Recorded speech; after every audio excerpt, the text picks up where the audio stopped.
All right, so you have your first big catering event coming up. You have the catering event that you just got yourself, and you are wondering how are you going to execute this event? How are you going to cook for all these people? And you might be especially wondering about this if you don't have a commercial kitchen to use to prepare food for all these people. I'm not going to get into the lawfulness of using a personal kitchen for cooking for a catering crowd. But if this isn't for business purposes, I would say, and you're just cooking for a crowd of 20, 30, 40, 50 plus people, things can get tricky. So all situations are different, and I can't account for every type of menu you might sell somebody. But I can give you a few guidelines on the types of food that you cook and how far in advance you can prepare them, and how close to service you would want to make sure everything is hot and staged and plattered and prepared. The first thing you want to consider is going to your client and making sure that you have a guaranteed guest count from them at least 2 weeks ahead of the event. A guaranteed guest count, as I describe in the course, is a count of guests that your client guarantees you to feed for the event. And in turn, you guarantee to be able to feed that many people. The guaranteed guest count, once it's agreed upon, which is usually when the deposit is also paid, is not reducible for the term of the agreement. So if 2 weeks before the event the guest comes to you with a deposit of 30, 40, 50% of the total of the catering bill that you're providing them, and they tell you they guarantee you 30 people, then they must stick with the 30 people through the event. Now, in the event that the guest count increases, there's the potential for the guest to increase the guest count. And the reason for this is, you want to start your purchasing as soon as you can, because you're probably a one-person show, and you probably don't have much help with these side jobs that you're getting. So you want to try to get as much prep done ahead of time as you can. And if your guest comes to you with a 50-person event 2 weeks out, and you start purchasing things for the 50-person event, and then they tell you, oh wait, our guest count is lower than we expected. It's now 30 people. Well, then, that's like 30-40% of your purchases going to end up being waste because you overpurchase. And it's not like you can return all this stuff. So a guaranteed guest count is extremely important for you to lock down with your guests at least 2 weeks out of the event. Locking down those terms and making sure that a contract is signed ahead of time. I cover all that in detail in the course. You can check that out. But once you have your guaranteed guest count, then you can start planning out your purchasing and your prep, and your execution of the event. So don't get me wrong. The purchasing part of it takes 2 days, maybe more, depending on your schedule, right? So you're all probably working full-time jobs in the hospitality industry, and you don't have much time to go out and shop and stuff. So you're going to do it out in stages. So you want to go to your bulk food restaurant supply stores, or bulk product stores like Costco or so on and so forth. You want to go and hit those first. And then all the other smaller purchases you probably want to hit your local grocery store for, because sometimes it's not worth it to buy like 30 pounds of potatoes if you just don't need them. And then storage becomes an issue, right? So you need to go to these stores, you need to gather everything, you need to get them in your car, and you need to bring them to where you're going to store them.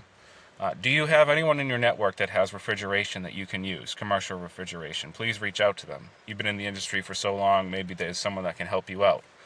If not, then you do what I did. You could check my previous video on what I ended up doing when I got a 100-person turkey dinner as a side job, as I ended up finding a refrigerator on Craigslist, and I brought it to my house, and I had an extra refrigerator so I could store everything in it.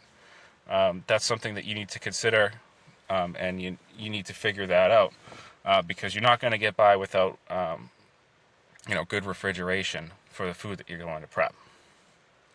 So let's talk about prep. What can be done far in advance? Well, you're going to get your purchases done, and you're going to consider what type of prep time and labor hours you have to dedicate to preparation. And you may have to consider buying some pre-prepped items or pre-cut items or pre-peeled items or pre-prepared items for the events that you're quoting. And you'll figure this out before you send your guests or your potential clients a quote for the event. You'll figure out what you're actually capable of doing with the time frame and the labor that you have. So instead of, let's just say, for example, instead of peeling and cutting all the butternut squash for the event, maybe you buy it already peeled, so on, or whatever like that. So you want to think about those things, and you want to price out your event accordingly. I teach you how to price out in the video in the link above, how to price out a menu start to finish. You can learn that there. So the things that you can do ahead of time are knife work, and maybe preparing some small items that, maybe there's like this steak and cheese egg roll as an appetizer, so you can cook off the steak, and you can roll it, and then you can refrigerate it or freeze it depending on the amount of time and the freshness that you want for the event. And then you can cook it closer to the event, either the day of or the day before. So really the only thing that you can do far ahead of time is a bunch of knife work and making sure your purchases are in place and you have all that planned out and everything. As you're getting closer to the event, you want to reach out to your client. You want to ask them, what's going on? I'm looking forward to serving you. How many guests are you expecting? Has anything changed? Should I know anything? Are there any allergens? So on and so forth, so you can prep accordingly. Because, when you get to the event, you wanna have the opportunity, if you think it's necessary, to charge for more people if more people arrive.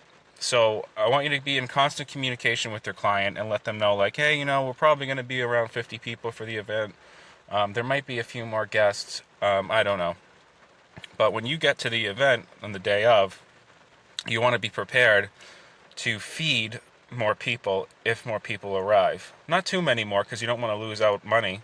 But if more people arrive, and you make this very clear to your client during the contract signing process, that if more people arrive, you're going to keep a guest count in various different ways. You're either going to count plates or silverware packets, you're going to count heads, you're going to count portions.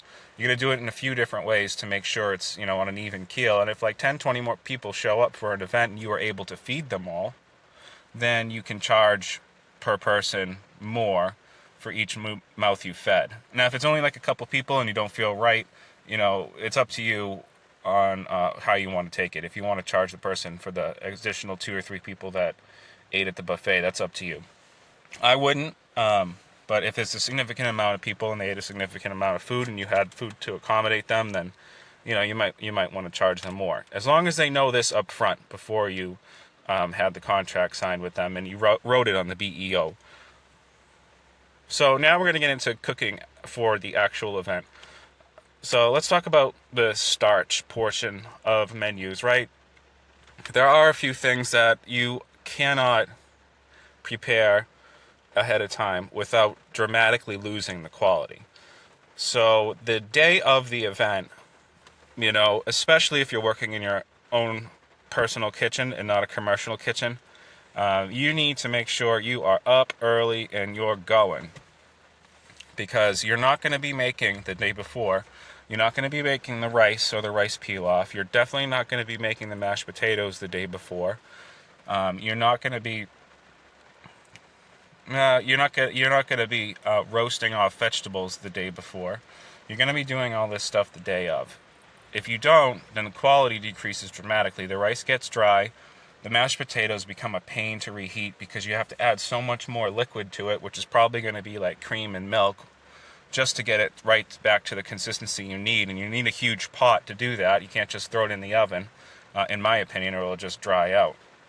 You might as well make the mashed potatoes fresh the day of. So think about those things when you're preparing your starches. You can have the potatoes peeled and diced and put into water overnight in your refrigeration, so that you can just, go ahead and make the potatoes the day of. I mean, these things, right? You're in the industry. You know, so you know how these prep discs work and why they work. So you have the knife work done, and these things are done ahead of time usually. So you can just walk in the morning and start prepping everything the day of. Rice is another thing. You don't want to have. You can have your onions diced for the rice peel off, but you don't want to, you know, toast the rice or parch the rice or par cook the rice, unless it's risotto. That's a little bit different. But you don't want to do that the day before because it'll just dry out the rice and you'll have a worse product.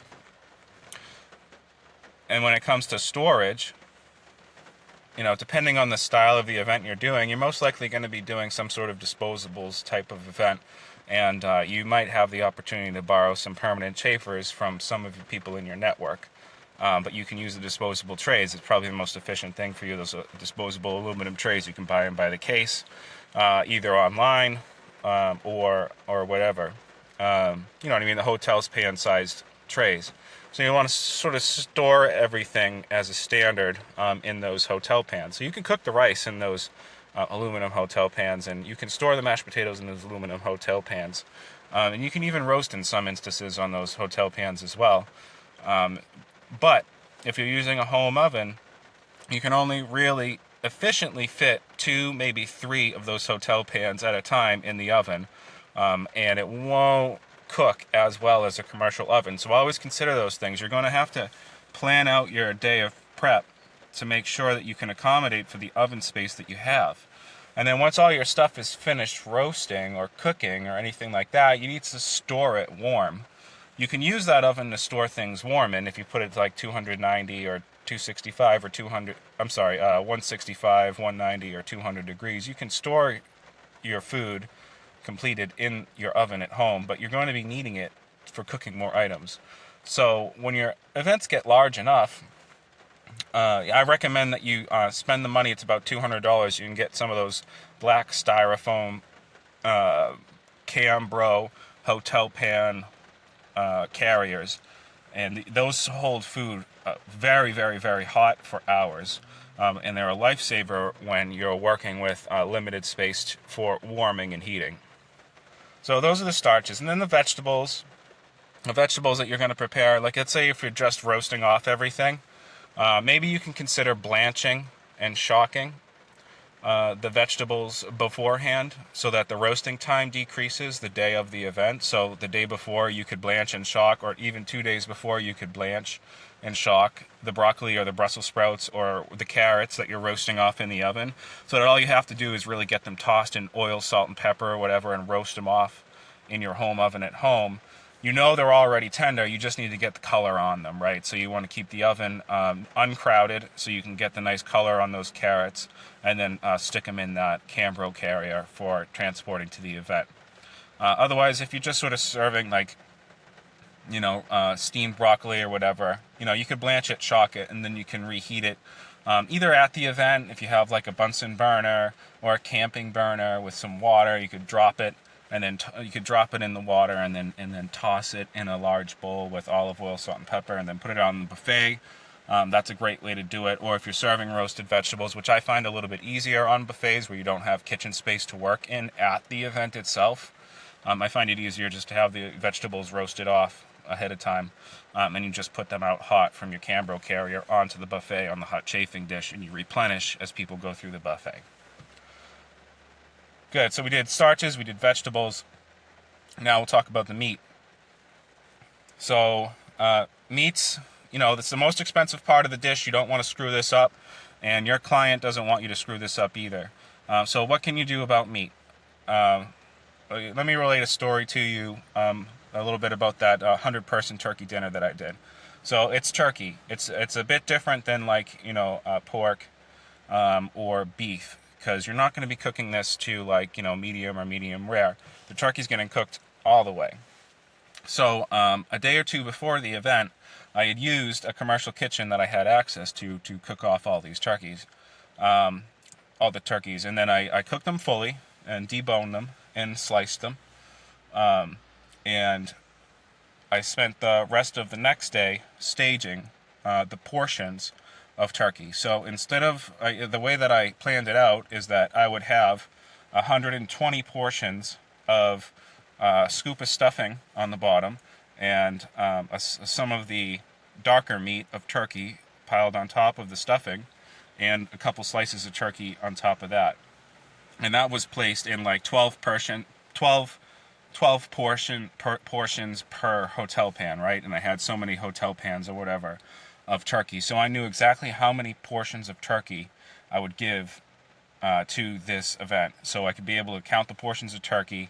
And all I had to do the day of the event is heat up those hotel pans of pre-portioned turkey and stuffing in a bit of gravy, and then pour some more gravy on top and fresh parsley and all that. So when it comes to like poultry and things like that, especially for large quantities, you may want to consider cooking and slicing and staging the day before, so that you can just reheat the next day. The quality will obviously be a whole lot better.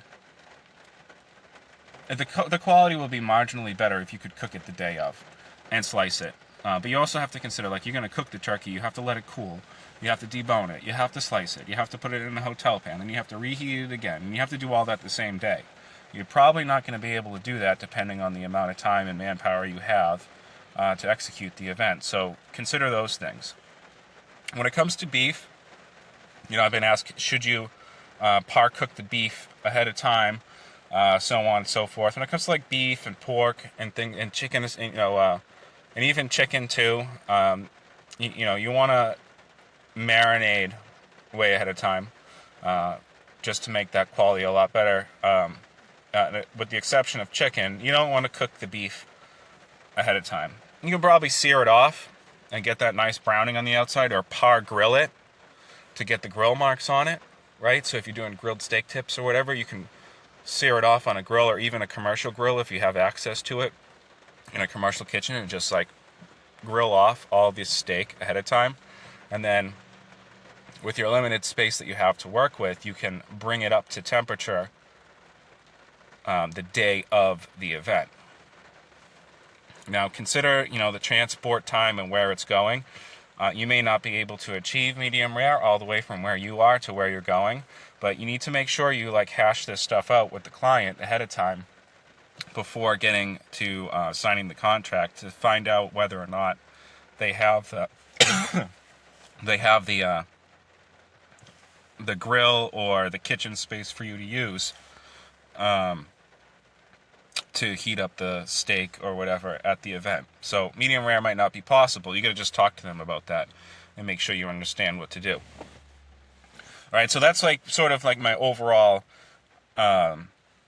discussion about prepping ahead of time and what you need to know before you begin your prep and all that.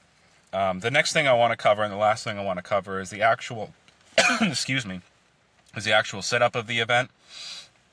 So when you're getting into larger quantities of people, like 50 people, 60 people, you want to start thinking about, how your buffet is going to get set up. I always like to put the most expensive stuff last in the buffet, so that people fill their plates with, the bread, the vegetables, and the rice before they get to the meat, so they don't, over portion on the meat and get a little too crazy. For that 100-person turkey event I keep talking about, I had actually 2 servers. So I did one double-sided buffet line, right? So 1 table, all the food going down the line, and 2 lines, so that people can go on either side of the buffet and go down.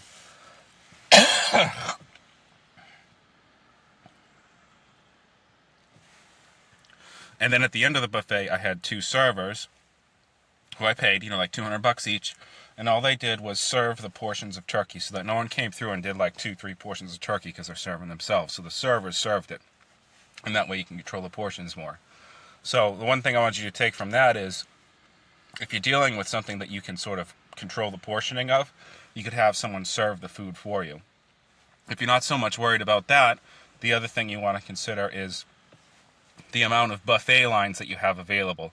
So if you're looking at 50, 60 people, you probably, if you can, you don't want to have your buffet line up against a wall, so that only, one side of the buffet can be used for people to go through the buffet, because the line will get really long. The food has the potential of going cold or getting dry, and you're not going to have happy people. You're going to have a bunch of people in line waiting too long to get through the buffet. So you want to try and be able to get a space where, if possible, you can make two sides of that buffet table open to people to go through, so that like 60 people can go through, the same time that 30 people would have went through the buffet, because you have 30 people going on one side and 30 people going on the other. And so that's one thing you want to consider, especially when you're getting into higher numbers. If you're getting over 100 people, which, kudos to you if you do get a 100-person event on the side, you might want to consider doing two buffet lines or two buffet tables, both double-sided. So you have the whole menu on one buffet line and the whole menu on another buffet line, and both of those lines of tables have two lines on them. So you have four total lines going through. And that'll save you a lot of time with clients getting through the buffet. So that's my whole spiel on how you should prepare and execute events. I have a whole module on executing events on the course. You can check that out and support me. The price is still very low, and enjoy the rest of your 2025.